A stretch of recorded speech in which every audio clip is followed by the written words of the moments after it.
Okay, back to our 10-yard line. Again, as I've stated, I'm just getting back into shooting, and this is one of the ways that I practice when I start shooting. 10 yards to 50 yards, and then once you feel fairly comfortable with that and you got your sights, because this is a new bow for me, so I did put a new sight on here, and I've adjusted my sights, and I've adjusted my poundage, and I've adjusted my cam here to my back wall, to my draw length, to performance modes, to my arrow rest, and you name it. So my D-loop, my peep sight, all of that. And then once and I did a paper test and got pretty close to a bullet hole with that, and so it's shooting really vertically good through the center of the target, on a vertical line through the center of the target. It's doing real good out to 50 yards. I don't have sight for 60 and 70 yards, so I can shoot that, but I don't have anything vertical to see where I'm hitting, the aim with totally vertical. So all right, so we'll start out at 10 yards here, and pay attention.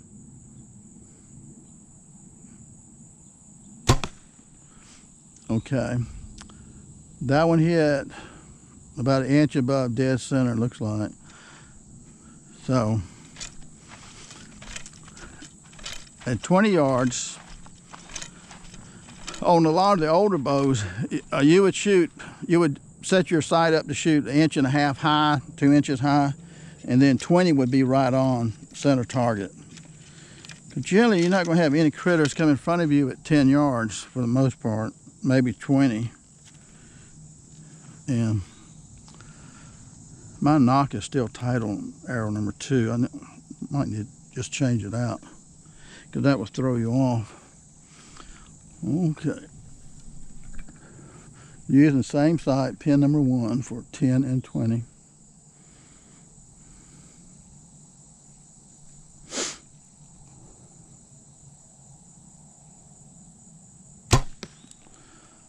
Okay. That looks like it's almost dead center on the 20.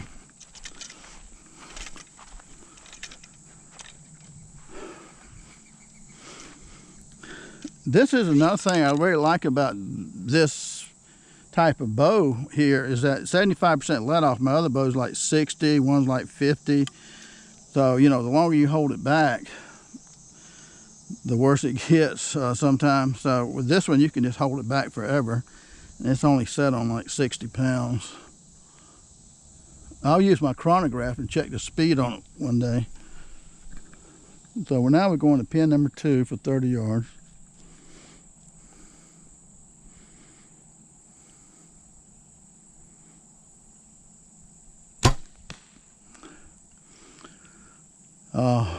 I pulled that one. Since I pulled it, and I know I pulled it, I'm going to shoot arrow number 12 at 30, because I knew I did a bad shot on that one. Okay. All right, get my stance right here.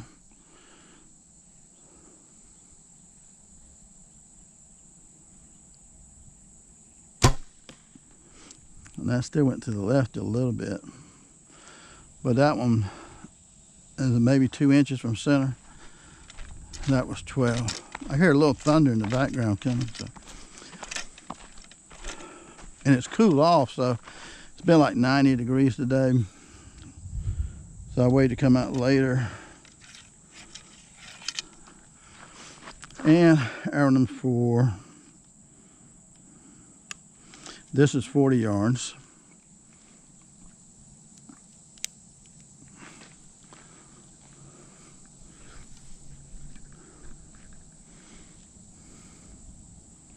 Use pin number 3. Ooh. I saw that one at 40. That looked good to me. It may be a tad to the left, but it looked good to me.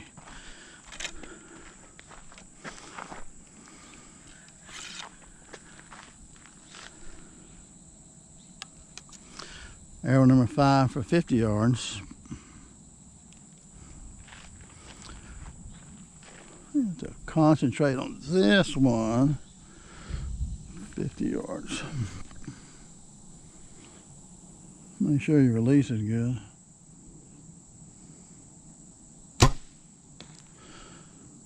All right, that one actually looked really good too. A lot of times people say, well, I can't see the arrow go through the air. Some people shoot with both eyes open. Some people say you're supposed to shoot with both eyes open. I think you can shoot probably however you want to shoot, one eye closed or both eyes open. Even shooting pistols, but you know, using your dominant eye. But that works for some people, don't work for some other people. All right, this is arrow number 6. The last time I shot off a little bit to the left. Oh, get my stance right. All right.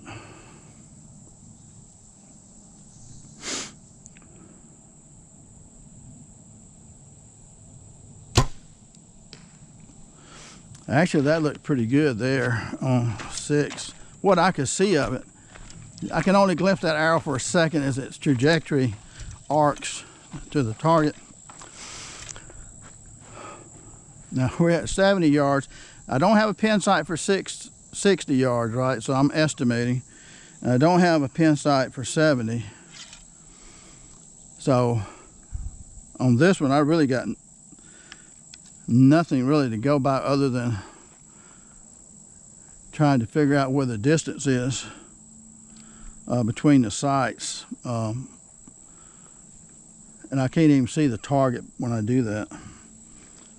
I can't even see the bale of hay either, so.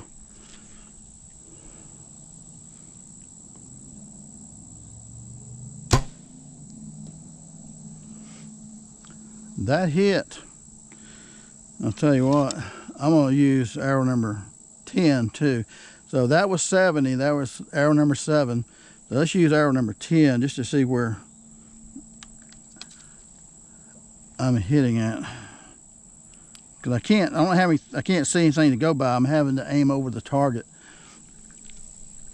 at 70.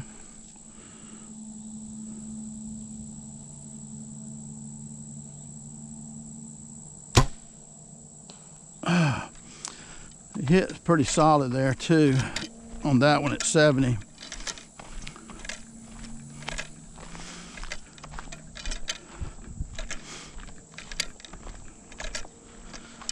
When you look at your target, you got your pins like, you know, 20 yard, 30 yard, 40 yard pins, 50 yard. And that gap between them, you just kind of imagine a phantom pin, an imaginary phantom pin that comes below your 50 yard and then shoot at it that way. And so it's not there, but you imagine a phantom pin for 60. And use the Jedi Force and let her go.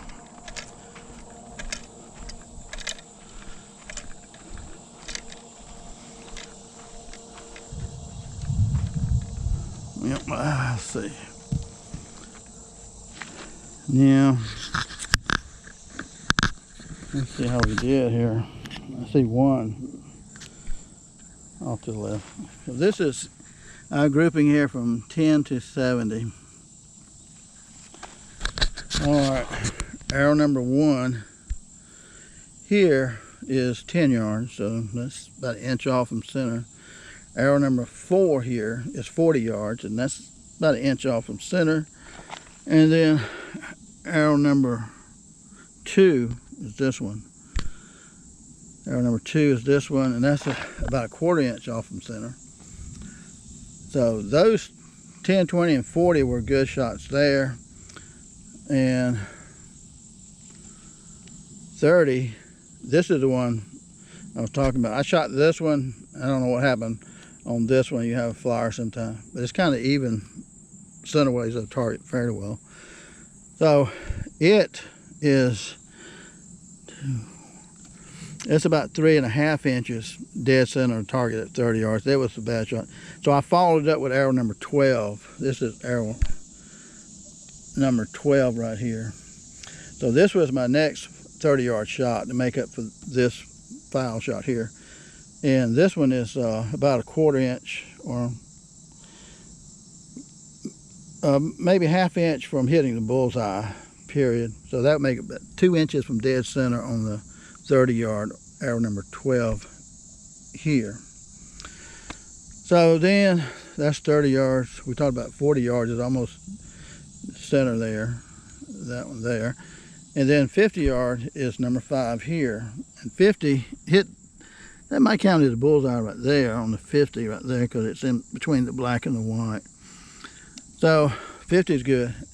Now I shot at 60 yards, right? So at 60 yards, I don't have a pin sight, and this is 60.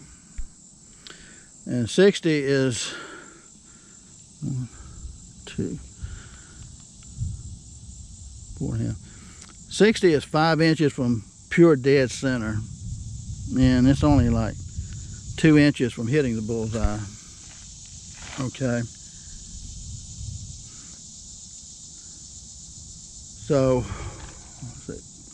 well, it's 4 inches, 3.5 inches to 4 inches from dead center, like thousandths of an inch center of the bullseye. So 60 with no sight is not bad. So then I shot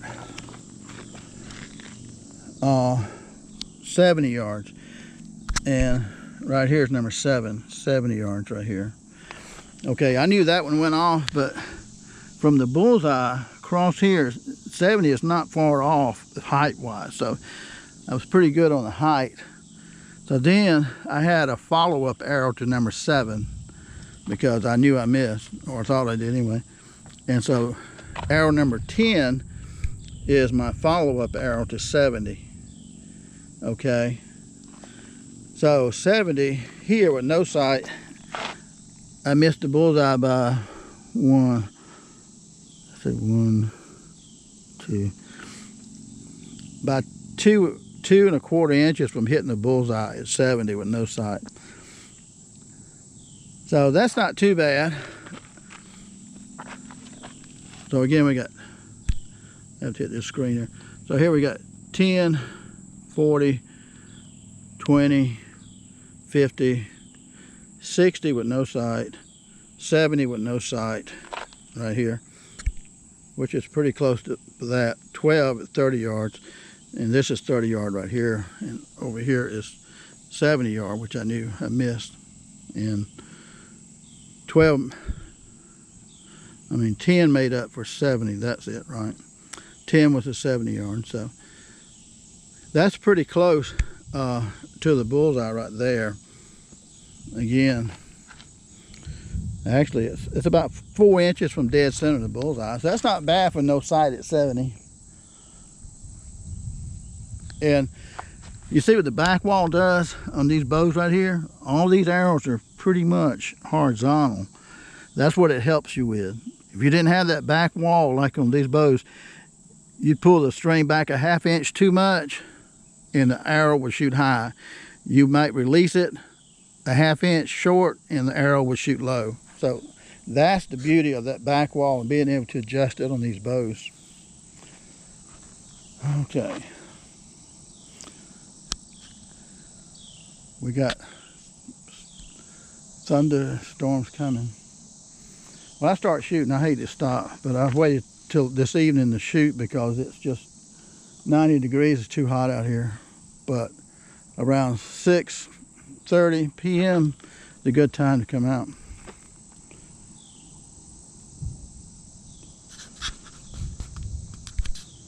All right, guys. Thanks for watching. Gary J.